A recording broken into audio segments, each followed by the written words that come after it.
Wicket খুব ভালো ছিল আসলে। এর আগের ম্যাচেও কিন্তু এই রানটা চেজ হয়েছে। তো উইকেট খুব ভালো ছিল। আমরা ব্যাটিংটা আমাদের আসলে তানজিদ তামিমের উইকেটটা পড়ার পরে কিন্তু আমাদের রেগুলার উইকেট পড়তেই ছিল।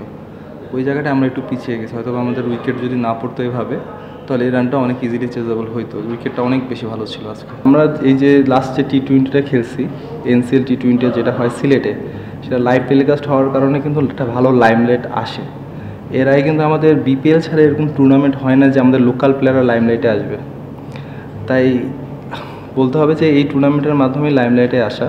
সেভাবে বিপিএলে ওইভাবে আমাদের লোকাল প্লেয়াররা, ফরেনার 4 জন থাকে, প্লাস বিদেশি অনেক বড় বড় নামগুলো থাকে, দেশি বড় প্লেয়াররা খেলে। তাই অন্যান্য প্লেয়ারদের জন্য লাইমলাইট পাওয়াটা খুবই ডিফিকাল্ট। আমি তো টিমটাতে অনেক পরে জয়েন করি, 2 দিন আগেই আমি টিমটায় জয়েন করি। আর আমাদের আবু জায়েদ রাহি ইন্টারন্যাশনাল প্লেয়ার, ওর ইন্টারন্যাশনাল জার্সি নাম্বারও 17। তো ফার্স্ট প্রায়োরিটিতে ওর টিমে ছিল, তাই ওর জার্সি নাম্বার ছিল 17। তাই আমি তো লাস্ট কল, তাই আমি পরপর দিয়ে স্যাক্রিফাইস না, আসলে ও ইন্টারন্যাশনাল প্লেয়ার আর ওটা ইন্টারন্যাশনাল নাম্বার, অবশ্যই ও ফার্স্ট প্রায়োরিটিতে অবশ্যই সে পায়।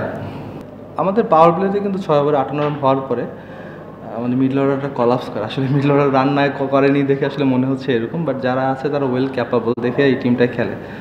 আর দেখবেন ওখানে সোহান কিন্তু ওয়েল প্রুভেন, নাম্বার 3-তে ব্যাটিং করে। এই লাস্ট টুর্নামেন্টেও খুব ভালো ব্যাটিং করছে। আর আমাদের যে ফরেনাররা খেলে তারাও কিন্তু ওয়েল পারফর্মার। তো হয়তোবা প্রথম ম্যাচ হিসাবে বিপিএলে সেজন্য হয়তোবা ক্লিক করতে পারেনি। আসলে টু আর্লি টু জাজ আসলে প্রথম ম্যাচের পরে। এখনও 11টা ম্যাচ আছে, আমরা আশাবাদী আমরা ঘুরে দাঁড়াবো আবার।